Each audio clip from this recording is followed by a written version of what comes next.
Hello friends, I am Ayushi Kapse and you are watching 95 plus study point. Our only target is to achieve 95 plus marks in chemistry. Let us start our video. आज का topic है packaging of constituent particles in crystal, यानी जो crystal जब form होता है तब उनकी जो कॉन्स्टिट्यूएंट पार्टिकल्स होते हैं वो उनमें कैसे पैक्ड होते हैं कि वो एक क्रिस्टल फॉर्म करते हैं। तो चलिए जानते हैं। During the formation of crystals the constituent particles get closely packed together. The particles in any crystal tend to get themselves packed together as closely as possible. इसका मतलब ये है कि जब कॉन्स्टिट्यूएंट पार्टिकल्स जो होते हैं किसी भी क्रिस्टल के, जब वो क्रिस्टल को फॉर्म करते हैं तब वो एक दूसरे के बहुत पास अरेंज्ड होते हैं।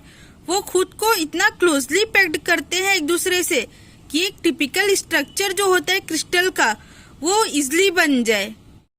The closer the packaging the greater is the stability of the closely packed structure. The mode of packaging in crystal depends upon the nature, shape, size and the polarity of particles. इसका मतलब ये है कि जो particles होते हैं वो खुद को क्लोजली पैक्ड करते हैं और जितनी ज्यादा उनकी जो क्लोज्ड पैकिंग होगी उतनी ही ज्यादा उनकी स्टेबिलिटी होगी क्रिस्टल्स की। जो मोड होता है पैकेजिंग का कंस्टिट्यूएंट पार्टिकल्स के क्रिस्टल को बनाने में वो nature, shape, size and polarity of the constituent particles पर डिपेंड करता है।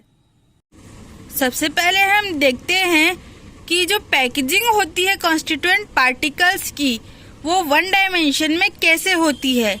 बेसिकली जब कंस्टिट्यूएंट पार्टिकल्स खुद को वन डायमेंशन में अरेंज्ड करते हैं तब वो एक एज बनाते हैं क्रिस्टल का। The particles arrange themselves in a row to form an edge of the crystal. Each sphere is in contact with two of its neighbour. इसका मतलब ये है कि जो वन डायमेंशनल में जब पैकेजिंग होती है कॉन्स्टिट्यूएंट पार्टिकल्स की तब जो पार्टिकल्स होते हैं वो खुद को एक रो के फॉर्म में अरेंज करते हैं और वो एज बनाते हैं क्रिस्टल की। और जो हर स्फीयर होता है वो अदर दो स्फीयर के कांटेक्ट में होता है। The number of nearest neighbour of A particle is called its coordination number. दस in one dimensional closed packed arrangement the coordination number is 2। किसी भी पार्टिकल के जो पास में या उससे अटैच्ड जो अदर पार्टिकल्स होते हैं उन्हें ही हम कोऑर्डिनेशन नंबर बोलते हैं। जब हम वन डायमेंशनल में बात करते हैं तो हर पार्टिकल का जो कोऑर्डिनेशन नंबर होता है वो हमेशा 2 होता है। जैसे कि हम इस थर्ड नंबर के पार्टिकल को यदि देख ले तो उनमें आसपास के जो एटम्स है वो सिर्फ 2 एटम्स है जो उससे क्लोजली पैक्ड है, मीन्स जो उसे टच कर रहे हैं या उनके जो पास में है।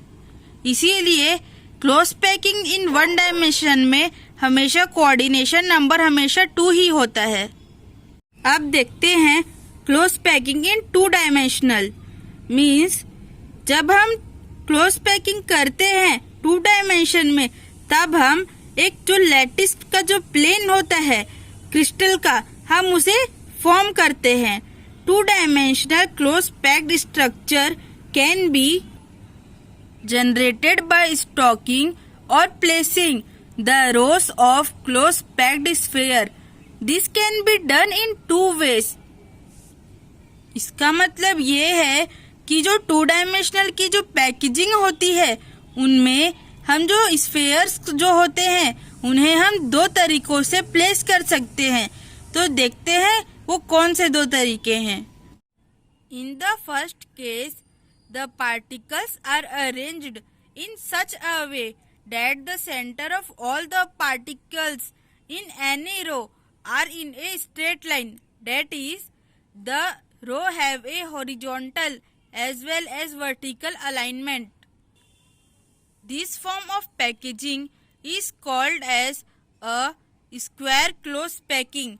In this packaging, each sphere is in contact with 4 other spheres in the same plane.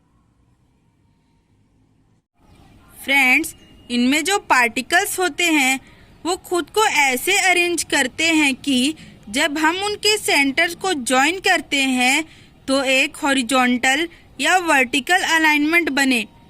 जैसे कि यदि हम इन 9 स्फीयर को देखें तो इनके सेंटर को हम जब ज्वाइन करते हैं तो वर्टिकल और हॉरिजॉन्टल अलाइनमेंट फॉर्म होती है। यदि हम इसके कोऑर्डिनेशन नंबर की बात करें तो इसका कोऑर्डिनेशन नंबर 4 होगा। जब हम इस पार्टिकल को देखते हैं तो 4 अदर स्फीयर इसके टच में है, यानी नियरेस्ट एटम इसका फोर्स होगा और नियरेस्ट एटम ही जो होते हैं वही कोऑर्डिनेशन नंबर कहलाते हैं। इसलिए इसका कोऑर्डिनेशन नंबर जो होगा वो 4 होगा। इस तरह की पैकेजिंग को ही हम स्क्वायर क्लोज पैकिंग कहते हैं, क्योंकि इनमें जब हम अलाइनमेंट को ज्वाइन करते हैं, उनके सेंटर्स को जब हम ज्वाइन करते हैं तब हमें एक स्क्वायर मिलता है, जैसा कि यहाँ मिल रहा है। इसलिए हम इसे स्क्वायर क्लोज पैकेजिंग भी कहते हैं। चलिए अब देखते हैं क्लोज पैकेजिंग इन 2 डायमेंशन का सेकेंड वे क्या होता है। In the second case, the particle of the second row sits into the depression in between the particles of the first row. सबसे पहले हम जानते हैं कि डिप्रेशन होता क्या है। अरे ये वो वाला डिप्रेशन नहीं है, तनाव वाला।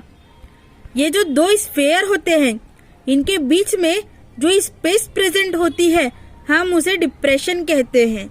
और वहीं पे जब हम एक पार्टिकल को प्लेस करेंगे तब हम उसे कहेंगे कि वो एक डिप्रेशन में 2 पार्टिकल्स के बीच के डिप्रेशन में एक पार्टिकल्स को हमने स्टे किया है, जैसा कि हमने यहाँ किया है।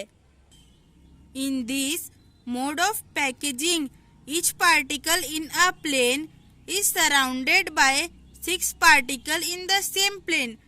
This arrangement gives hexagonal pattern and therefore it is called as hexagonal close packaging.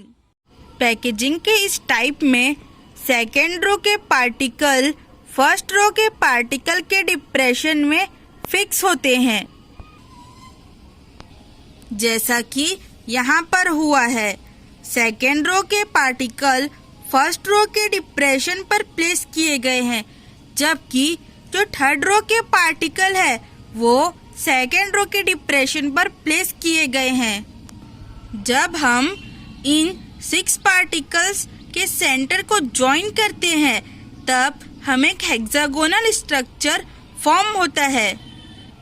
ऐसे पैकेजिंग मोड में जो कोऑर्डिनेशन नंबर होता है वो 6 होता है, क्योंकि यदि हम यहाँ का कोई भी एक सेंटर एटम ले ले और उसके आजू बाजू के अदर पार्टिकल्स को देखें तो उनके जो नियरेस्ट कार्बन एटम होंगे या कोई भी अदर एटम होगा वो हमेशा 6 ही होगा, जैसा कि यहाँ पर हुआ है।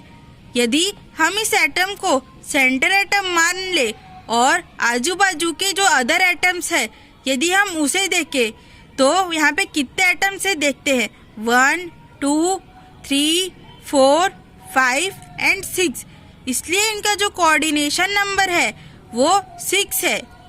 इस तरह की पैकेजिंग को ही हम हेक्सागोनल क्लोज्ड पैकिंग कहते हैं।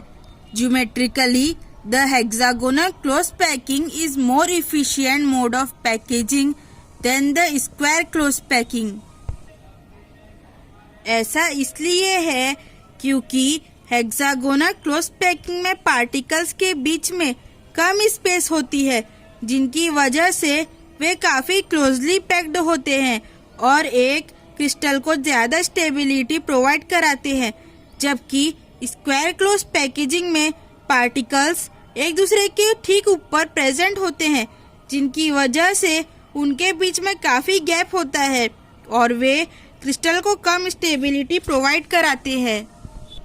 लेकिन जो हेक्सागोनल क्लोज पैकिंग होता है उनमें जो पार्टिकल्स होते हैं वो डिप्रेशन जो होता है अदर लेयर के पार्टिकल्स का उनमें प्रेजेंट होते हैं, इसीलिए उनके बीच में कम स्पेस होती है और वे ज़्यादा स्टेबिलिटी प्रोवाइड कराते हैं क्रिस्टल्स को।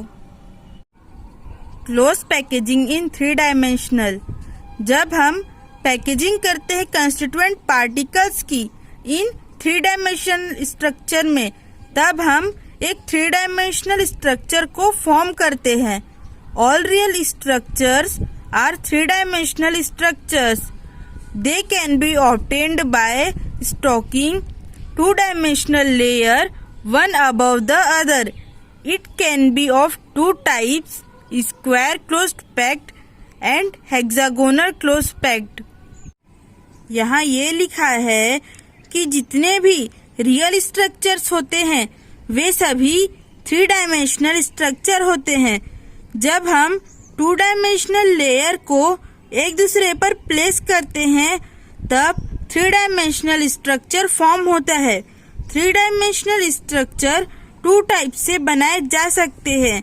पहला है स्क्वायर क्लोज्ड पैक्ड लेयर और दूसरा है hexagonal closed packed layer. Square closed packed layer place the subsequent layers over the base layer और first layer such that the spheres of all the upper layers are exactly above those in the first layer.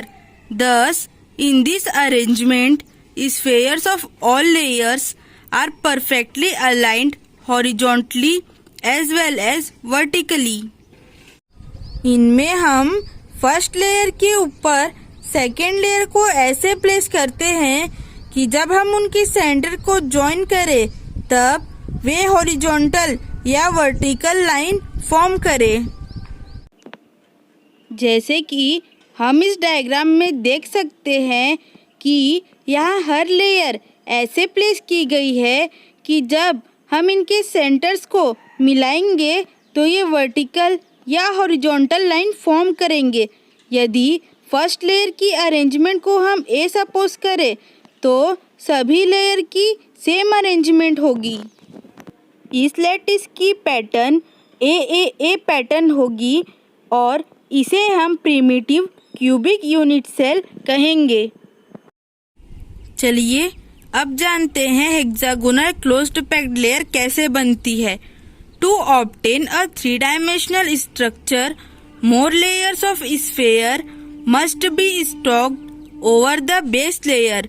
To understand the stocking of sphere over the base layer, the sphere and the depression which is also called as voids in the base layer are labeled as follow. The spheres are marked A and the voids are labeled alternatively as B and C. The second and third layer above the base layer are obtained as follow. 3 dimensional structure बनाने के लिए base layer के ऊपर दूसरी layer को place करना पड़ता है। अदर लेयर्स बेस लेयर में कैसे प्लेस होगी ये जानने के लिए हम स्फेयर्स को ए मानते हैं और वॉइड्स को बी और सी मानते हैं अल्टरनेटिवली।